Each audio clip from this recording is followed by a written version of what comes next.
ଆଜି ମୋ ଆଖୁ ରସରେ ମୁଁ ଚିନି ଶିରା ମିଶେଇ ଦେବି, ଯାହାଦ୍ୱାରା ଆଖୁ ରସ ବହୁତ ମିଠା ହେଇଯିବ, କେହି କିଛି ବି ଜାଣିପାରିବେନି। ହଁ କାଳୁ, ଏବେ ଆମେ ଗୋଟେ ଆଖୁ ଆଉ କିଛି ପାଣି ଆଉ ଚିନି ଶିରା ମିଶେଇ ଦେବା, ଯାହାଦ୍ୱାରା ବହୁତ ସାରା ଆଖୁ ରସ ହେଇଯିବ। ଏମିତି ଆଖୁ ରସ ବିକିଲେ ଆମେ ବହୁତ ଜଲ୍ଦି ଧନୀ ହେଇଯିବା। କାଳୁ ଆଉ ରାନୀ ଜଙ୍ଗଲରେ ଆଖୁ ରସ ବିକୁଥିଲେ। ସେମାନେ ବହୁତ ଲୋଭୀ ଥିଲେ। ସେମାନେ ସବୁ କାମରେ ବହୁତ ଲୋଭ କରୁଥିଲେ। ଆଖୁ ରସ, ମିଠା ମିଠା ଆଖୁ ରସ, ଭାଇ ଭଉଣୀ ଜଲ୍ଦି ଜଲ୍ଦି ଆସ, ଆଖୁ ରସ ପିଇବ। ରାନୀ, ମତେ ଗୋଟେ ଗ୍ଲାସ ଆଖୁ ରସ ପିଇବାକୁ ଦେ। ମିଟୁ, ତୁ ଆଜି ଯାଏଁ ଏମିତି ଆଖୁ ରସ କୋଉଠି ପିଇ ନଥିବୁ। ତାପରେ ମିଟୁ ଆଖୁ ରସ ପିଇବାକୁ ଲାଗେ।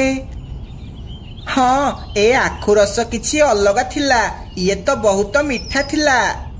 ବଣ୍ଟି ଭାଇ, ବହୁତ ଜୋରେ ଗରମ ହେଉଛି। ଖାଲି ପାଣି ପିଇ ପିଇ ମୋ ମୁଣ୍ଡ କଣ ହେଇଗଲାଣି। ଚାଲେ ଆମେ କାଳୁ ଆଉ ରାନୀ ଦୋକାନକୁ ଆଖୁ ରସ ପିଇବାକୁ ଯିବା। ହଁ, ମୁଁ ଶୁଣିଛି ଆଖୁ ରସ ପିଇଲା ପରେ ଦେହ ପୁରା ଥଣ୍ଡା ହେଇଯାଏ। ତାପରେ ମିନୁ ଆଉ ବଣ୍ଟି ଯାଇ କାଳୁ ଦୋକାନରୁ ଆଖୁ ରସ ପିଅନ୍ତି। କାଳୁ ଭାଇ, ମତେ ତମର ଏ ଆଖୁ ରସ ଶୁଦ୍ଧ ଲାଗୁନି। ଲାଗୁଛି ତମେ ଏଥିରେ ଚିନି ମିଶଉଛ। ତତେ ଆଖୁ ରସ ବିଷୟରେ କିଛି ଜଣା ନାହିଁ। ଆରେ ବଣ୍ଟି, ତତେ କେମିତି ଲାଗିଲା? ହଁ, ମତେ ତ ଠିକ ଲାଗିଲା। ନାଇଁ, ମିଠା ଲାଗିଲା। ହଁ, ଟିକେ ବେଶୀ ମିଠା ଲାଗିଲା। ବଣ୍ଟି ଭାଇ, ତମେ ଆଖୁ ରସ ବିଷୟରେ କଣ ଜାଣିଛ? ଅସଲି ଆଖୁ ରସ କେମିତି ଲାଗେ ତମେ ଜାଣିନ। ତୋର ଯଦି ଆଖୁ ରସ ପିଇବାର ଅଛି ପିଇ, ନହେଲେ ଏଠୁ ଯା। ମୋର ତମ ଆଖୁ ରସ ପିଇବା କିଛି ଦରକାର ନାହିଁ। ଏହା କହି ମିନୁ ସେଠାରୁ ଚାଲିଯାଏ। ରାତିରେ ରାନୀ କାଳୁ କାଳୁକୁ କୁହେ, କାଳୁ, ଆଜି ଆମର ସବୁଦିନଠୁ ଅଧିକ ରୋଜଗାର ହେଲା। ହଁ, ଲାଭ ତ ଭଲ ହେଉଛି, କିନ୍ତୁ ମତେ ଟିକେ ଡର ଲାଗୁଛି। କାଳେ ସେ ମିନୁ କିଛି ଗଡ଼ବଡ଼ କରିବ। ସେ ଆମର କଣ କରିବ?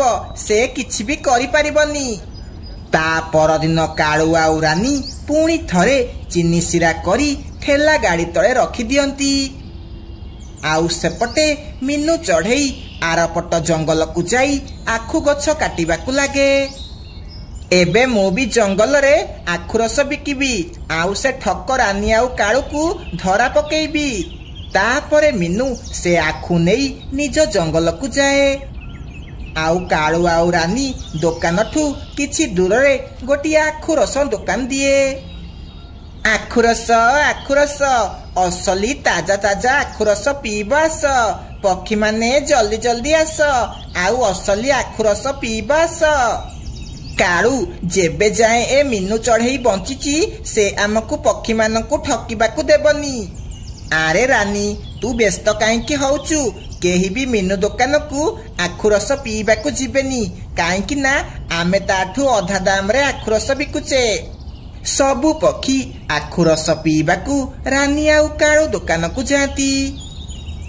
ଏ ପକ୍ଷୀମାନେ କିଛି ବି ଜାଣିପାରୁନାହାନ୍ତି।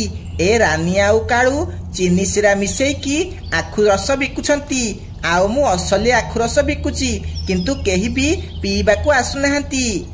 ମିନୁ ଚଢ଼େଇ, ଯା, ତୋର ଆଖୁ ରସ ନେଇକି ନଦୀରେ ମାଛମାନଙ୍କୁ ପିଇବାକୁ ଦବୁ, କାହିଁକି ନା ତୋ ଦୋକାନକୁ କେହି ବି ଆଖୁ ରସ ପିଇବାକୁ ଆସିବେନି। ରାନୀ, କାଳୁ, ତମମାନଙ୍କର ଅସଲି ଚେହେରା ମୁଁ ପକ୍ଷୀମାନଙ୍କ ଆଗକୁ ଯେମିତି ହେଲେ ଆଣିବି। ସନ୍ଧ୍ୟା ବେଳ ଯାଏଁ ମିନୁ ସେମିତି ତା ଦୋକାନରେ ବସିଥାଏ, କିନ୍ତୁ କେହି ବି ତା ଦୋକାନକୁ ଆଖୁ ରସ ପିଇବାକୁ ଆସନ୍ତି ନାହିଁ। ତା ପରଦିନ ବି ଏମିତି ହୁଏ। ଆଖୁ ରସ, 10 ଟଙ୍କାରେ ଗ୍ଲାସଟେ ଆଖୁ ରସ। ଆସ ଆସ ପକ୍ଷୀମାନେ, ଆଖୁ ରସ ପିଇବ ଆସ। ଆଖୁ ରସ, 5 ଟଙ୍କାରେ ଆଖୁ ରସ। 5 ଟଙ୍କାରେ ଆଖୁ ରସ ଗ୍ଲାସ ପିଇବ ଆସ ଆସ। ରାନୀ ଆଉ କାଳୁ 5 ଟଙ୍କାରେ ଆଖୁ ରସ ବିକୁଛନ୍ତି, ତୋ ପାଖକୁ କିଏ 10 ଟଙ୍କାରେ ପିଇବାକୁ ଆସିବ? किंतु मिट्टू भाई से माने आखु रसरे चीनी सिरा मिसेकी बिकुछंती। असली आखु रस एते मिठा ही न थाए, से माने समस्तंकु ठकुछंती। किंतु आमे तो रानी आउ काळू पाखरु आखु रस पीबू, आमकु ता आखु रस बहुत भल लागुची। तापरे मिट्टू काळू दुकान को जाए आउ आखु रस पीबाकु लागे। मीनू चढ़ई राति रे बहुत चिंतारे बसिथिला। माँ जदि पक्षी माने तम पाखरु आखु रस पीबेनी ताहाले से माने जानिबे केमिति असली आखु रस केमिति लागे बोली। किंतु झियो मु जहाकु भी कहूची मो आखु रस पिय बोली, से माने किंतु रानी पाखकु सस्तारे आखु रस पीबाकु जाउछंती। माँ तमे गोटिए दिन फ्री रे आखु रस बिक, तापरे जेते बेले पक्षी माने तम पाखरु आखु रस पीबे तापरे से माने जानि परिबे असली आखु रस केमिति लागे आउ नकली केमिति लागे, से माने फरक जानि परिबे। हाँ झियो तू ठीक कहूचु, काली मु एमिति ही करिबी। ता परदिन मिनू फ्री रे आखु रस बिकिबाकु लागे। फ्री फ्री आज समस्तंकु फ्री रे आखु रस दिया हेबो, आस आस पक्षी माने मागणा आखु रस पीब आस। मागणा कथा सुनी सबु पक्षी माने आसी मिनू पाखरु आखु रस पीबाकु लागंती। सांग माने मो आखु रस पूरा शुद्ध, एथिरे मु किछि भी मिसामिसी करिनी। हाँ टिके फिका लागुची किंतु भल लागुची, मुह मिठा टिके कम हैला। देखिबा ए मिनू केते दिन जाए एमिति पक्षी मानकु फ्री रे आखु रस पीबाकु दउची। झियो मते एबे से काऊ मानकु धरा पकेबाकु पड़िबो, मु लुचिकी देखिबी से माने कोन मिसौछंती। माँ तमे मिट्टू अंकल आउ बंटी अंकल को नेइकी जाओ, सेमानंको आगरे तमे सेमानंको धरा पकाओ। तापरे मिनू मिट्टू पाखकु जाए। मिट्टू भाई मो सह चल, मु तमकु से काऊ मानंकर नकली आखु रस केमिति बनौछंती देखैबी।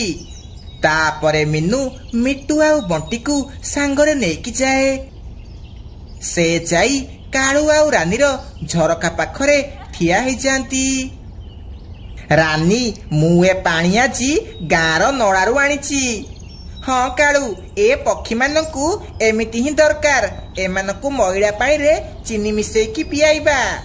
एहा कही सेमाने दुई जण हसिबाकु लागंती।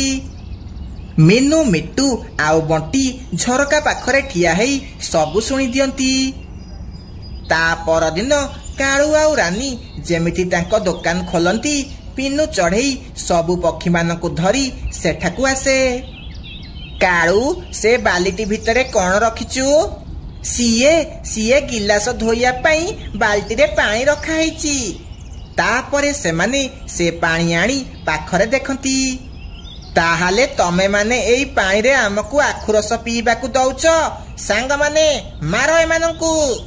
एहा कही सेमाने समस्ते काळू आउ रानी को बाड़ेबाकु लागंती। आउ बाड़े बाड़े सेमानंकु जंगलरू बाहर कर दियंती। एमिति मिनू समस्तंकु सेमानंको ठकामीरू बंचई दिए। सबु पिला निज निज होमवर्क बाहर कर, आउ जिए जिए निज होमवर्क करिन से निज टेबुल उपरे ठिया ही जाओ। सबु पिला निज निज होमवर्क खाता बाहर करी सारंको टेबुल उपरे थोई दियंती। किंतु जग्गू सेमिति चुपचाप बसिथिला। सार सार लागुची जग्गू तार होमवर्क करिनी, सेथिपाई देखंतु से निज खाता बाहर करुनी। हाँ सारे जग्गू होमवर्क करिनी, से एमिति सबुदिन करुची। जग्गू तू कौन पाई निज होमवर्क करिनु? जल्दी निज टेबुल उपरे ठिया ही जा। सार सार मो हाथ बहुत जोरे काटुथिला, सेथिपाई मु होमवर्क करि पारिलिनी। ना तू एमिति सबुदिन करुचु, काली भी तू एमिति कहूथिलु। आज तते एहार दंड मिलिबो। आज तू खाइबा छुट्टी रे पूरा स्कूल झाड़ू करिबू, एइटा तो पई पनिशमेंट। हाँ हाँ सर, गला थर मो भाई मानू झाड़ू लगेइथिला, ए बाजी जग्गू झाड़ू लगेइबो। एमिति स्कूल घंटी बाजे आउ खाइबा छुट्टी हुए। जग्गू जल्दी जल्दी तो खाइबा खा, तापरे तते झाड़ू लगार अछि। अरे हाँ हाँ मु तो भूली जाइतिली। जगू जल्दी जल्दी खाइबा शेष करे तापरे तू झाड़ू लगेबू आउ आमे बसिकी देखिबू भल मजा आसीबो। हे एमिति समस्ते जगुर मजाक उड़ांती। तापरे जगू खाइबा शेष करी झाड़ू लगेबारे लागि जाए। सबु पिला ता पाखरे ठिया हेई देखुतिले। जगू लागुची तू तम घरे भी झाड़ू लगाउथिबू सेथिपाई तू बहुत बढ़िया झाड़ू लगाउचु। गुड्डी तते बहुत हस लागुची ना चुप हेई जा नहले ए झाड़ू रे तो मुह को कुटी देबी। एहा सुनी गुड्डी चुप हेई जाए। तापरे जगू झाड़ू लगेबारे लागि जाए। ताकू बहुत जोरे राग लागुथिला। तापरे से घर को जाए। आरे जगू कौन हेची तो मुह काईकी एमिति सुखी जाइची। माँ मु टिके कौन होमवर्क करि नथिली बोली सार मते पूरा क्लास सफा करबाकू कहिले। आउ से गरीब चढ़ेईर पिला आउ से टिकी समस्ते मो उपरे हसिले। मोर बहुत बेजती हला माँ। जगू तू व्यस्त हनी मु तोर से सारे आउ तो सांग मानकू भल से मजा शिखेबी। मु तते जहा जहा कहूची तू मन देई सुने। तापरे रानी जगू कानरे किछि कथा कुहे। ता पर दिन जगू खुशी खुशी स्कूल जिबाकू लागे। हाँ एबे भल मौका मिलिची जाउची टिकीर खाता नहीं मानुर ब्याग रे रखिदेबी। जेते बेले सारे ए कथा जानिबे बहुत मजा आसीबो। तापरे जगू जल्दी जल्दी टिकीर खाता नहीं मानु ब्याग रे रखि दिए। किछि समय परे क्लास आरंभ हो जाए। पिला माने जल्दी जल्दी निज होमवर्क खाता आनी मो टेबुल उपरे रख। समस्ते निज निज खाता आनी टेबुल उपरे रखंती। किंतु टिकी को ता खाता मिलु नथिला। सार सार किए मो खाता चोरे की नहीं गला मु मोर सबु होमवर्क करिथिली। कौन पिला माने तमे एबे चोरी भी करूच। जल्दी जल्दी टिकीर खाता जिए नेइच आनिकी दियो। नाई सारे आमे तो केबे भी चोरी करूनु। मानु तू सार मु काईकी चोरी करिबी मु तो केबे भी चोरी करिनी। सार आपण चाहिले मो बैग चेक करि परिबे मु काईकी टिकी खाता चोरी करिबी। लागुची एबे समस्तंक बैग चेक करिबाकू पड़िबो। हौ समस्ते निज निज बैग मो पाखकू आण। तापरे सार सबु पिलांकर बैग चेक करंती। मानु बैग रु टिकीर खाता बाहरे। हई रे मानु तू चोरी करूचु। नाई सारे मु चोरी करिनी मु जानिनी टिकीर खाता मो बैग रे केमिति आसला। हाँ सारे खातार गोड़ हाथ थिबो सेथिपाई से चालिकी मानु बैग रे पसी जाइथिबो। मानु तू चोरी केमिति कलु काली तो माँ को आनिकी आसिबू। मु सत कहूची सारे मु चोरी करिनी। चुप हेई जा आउ काली तो माँ को आनिकी आसिबू। तू आजिकाली बहुत खराब हेई गलुनी। तापरे मानु चुप हेई जाए। आउ ता पर दिन मीनू स्कूल को जाए। मीनू तम पुआ मानु बहुत बिगड़ी गलानी से काली टिकीर खाता चोरी करिथिला। सार सार मु मानु को पार्टी करिबी मु तो एमानकू सब बेले भल शिक्षा दउची। हई रे मानु तू चोरी भी कलुनी। नाई माँ मु चोरी करिनी। चुप चुप एबे तू चुप हेई जा। एमिति मानुकू ता माँ बहुत पार्टी करे। तापरे जगू सबु पिलांक आगरे मानुर बहुत मजाक उड़ाए। सांग माने आजी परठू केही भी गुड्डी आउ मानु सह सांग हेबनी समस्ते तांकठू दूरेकी रहिबो। हाँ जगू तू ठीक कहिचु। ए मानु मो खाता चोरेई देला। मानु आजिठू तू मोर सांग नुह मु तो सह कथा हेबिनी। स्कूल छुट्टी हेला परे सबु पिला निज निज घर को चली जाती। ता पर दिन जगू मुनार खाता फाड़िकी डस्टबिन रे फोपाड़ी दिए। सार सार ए मानु मो खाता चिरिकी फोपाड़ी देइची। ନାଇଁ ସାରେ, ମୁଁ ଖାତା ଫାଡ଼ିନି। ମୁଁ ଏମିତି କେବେ ବି କରିବିନି। କାଲି ତୋର ଦୁଷ୍ଟାମି ଧରା ପଡ଼ିଲା ବୋଲି ତୁ ଆଜି ମୁନାର ଖାତା ଫାଡ଼ିକି ଫୋପାଡ଼ି ଦେଲୁ। ଆଜି ତତେ ଦଣ୍ଡ ମିଳିବ। ତୁ ହାତ ଉପରକୁ କରିକି ଠିଆ ହେଇଯା। ଆଜି ତତେ ବହୁତ ମାଡ଼ ହେବ। ଏହା ଶୁଣି ମାନୁ କାନ୍ଦିବାକୁ ଲାଗେ। କିନ୍ତୁ ଜଗୁ ମନେ ମନେ ବହୁତ ଖୁସି ଥିଲା। ମା ଆଜି ସାରେ ମାନୁକୁ ଜୋରେ ଜୋରେ ବାଡେଇଲେ, ଆଉ ସେ ମୁନାର ଖାତା ଚିରିକି ଫୋପାଡ଼ି ଦେଲି। ମୋର ମଜାକ ଉଡଉଥିଲା ନା, ସେମାନଙ୍କୁ ଭଲ ମଜା ଶିଖେଇଲି। ହଁ ପୁଅ, କାଲି କିନ୍ତୁ ସେ ମୋଟା ମାଷ୍ଟରକୁ ମଜା ଶିଖେଇବାର ପାଳି ଅଛି। କାଲି ତାକୁ ମଜା ଶିଖେଇବୁ, ହେଲା? ହଁ ମା, କାଲି ସେ ସାରଙ୍କ ପାଳି। ମା, ଏବେ ମତେ ଖାଇବାକୁ ଦିଅ, ବହୁତ ଜୋରେ ଭୋକ କଲାଣି। ଏମିତି ରାନୀ ଜଗୁକୁ ଖରାପ ଶିକ୍ଷା ଦିଏ। ତା ପରଦିନ ଜଗୁ ଯେମିତି କ୍ଲାସକୁ ଯାଏ, ସେମିତି ସେ ସାରଙ୍କ ସିଟ୍ ଉପରେ ଫେବିକ୍ୱିକ୍ ଇଠା ଲଗେଇ ଦିଏ। ଏବେ ଆସିବ ମଜା। ବହୁତ ମାଷ୍ଟର ହେଇକି ପନିଶମେଣ୍ଟ ଦଉଥିଲା, ଏବେ ଇଠାରେ ଲାଖିକି ରହିବ। ତାପରେ ଜଗୁ ଯାଇ ନିଜ ଜାଗାରେ ବସି ପଡେ। ତାପରେ ସବୁ ପିଲା ଆସିଯାଆନ୍ତି, ଆଉ ସାର୍ ବି ଆସନ୍ତି। ସବୁ ପିଲା ନିଜ ନିଜ ସିଟ୍ ଉପରେ ବସି ପଡ। ଜଗୁ, ତୁ ଆଜି ମୋ ସିଟ୍ରେ ବସିବୁ, ଆଉ ମୁଁ ତୋ ସିଟ୍ରେ ବସିବି। କିନ୍ତୁ ସାରେ, ମୁଁ ଆପଣଙ୍କ ସିଟ୍ରେ କେମିତି ବସିପାରିବି? ଆପଣ ତ ଆମ ସାରେ। ହଁ ପୁଅ, ମୁଁ ତୋର ସାରେ, ସେଥିପାଇଁ ତତେ ମୋ କଥା ମାନିବାକୁ ପଡିବ। ଜଲ୍ଦି ଆସିକି ମୋ ସିଟ୍ରେ ବସି ପଡେ। ଏହା ଶୁଣି ଜଗୁ ବହୁତ ଡରିଯାଏ। ନାଇଁ ସାରେ, ମୁଁ ଆପଣଙ୍କ ସିଟ୍ରେ ବସିବିନି। ହଁ, ମୁଁ ଜାଣିଛି, କାହିଁକି ନା ତୁ ମୋ ସିଟ୍ରେ ଫେବିକ୍ୱିକ୍ ଇଠା ଲଗେଇଛୁ।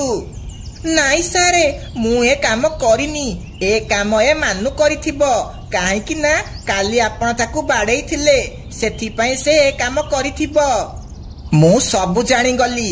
କାଲି ଆଉ ଆଜି ଏ ସବୁ କାମ କିଏ କରିଛି? କାହିଁକି ନା ମୁଁ ଆଜି ସିସିଟିଭି କ୍ୟାମେରା ଲଗେଇଥିଲି, ସେଥିରେ ଦେଖିଲି ତୁ ମୋ ସିଟ୍ରେ ଫେବିକ୍ୱିକ୍ ଇଠା ଲଗେଇଛୁ। ଏବେ ଯା, ତୋ ମାକୁ ଡାକିକି ଆଣିବୁ। ତାପରେ ଜଗୁ କାନ୍ଦି କାନ୍ଦି ଘରକୁ ଯାଏ, ଆଉ ତା ମାକୁ ଡାକିକି ଆଣେ। ଜଗୁ, ଇଏ ତୁ କଣ କଲୁ? ଯା, ସାରଙ୍କ ଗୋଡ ଧରିକି ତାଙ୍କୁ କ୍ଷମା ମାଗେ। ନା, କ୍ଷମା ମାଗିଲେ କିଛି ହେବନି, ୟାକୁ ଦିଟା ଚାପଡା ମାର। ତାପରେ ରାନୀ ଜଗୁ ଗାଲକୁ ଦିଟା ଚାପଡା ମାରେ। କିନ୍ତୁ ମା, ଏଥିରେ ମୋର କଣ ଦୋଷ? ତମେ ତ ମତେ କହିଥିଲ ଟିକିର ଖାତା ମାନୁ ବ୍ୟାଗରେ ରଖିବା ପାଇଁ, ଆଉ ମୁନାର ଖାତା ଚିରିବା ପାଇଁ, ଆଉ ସାରଙ୍କ ସିଟ୍ରେ ଇଠା ଲଗେଇବା ପାଇଁ। ଏହା ଶୁଣି ରାନୀ ଚୁପ୍ ହେଇଯାଏ। ରାନୀ, ତମେ ତମ ପୁଅକୁ ଏମିତି ଶିକ୍ଷା ଦଉଛ, ସେ ବଡ ହେଇକି କଣ କରିବ? ତମେ ନିଜେ ନିଜ ପିଲାକୁ ବିଗାଡି ଦଉଛ। ସାର୍, ମତେ କ୍ଷମା କରିଦିଅନ୍ତୁ। ମୁଁ ଆଜିଠୁ ଜଗୁକୁ ଭଲ ଶିକ୍ଷା ଦେବି, ଆଉ ତାକୁ ଭଲ ମଣିଷ କରିବି। ତାପରେ ରାନୀ ଜଗୁକୁ ନେଇ ଘରକୁ ଯାଏ, ଆଉ ତାକୁ ସେହି ଦିନଠୁ ଭଲ ଶିକ୍ଷା ଦିଏ।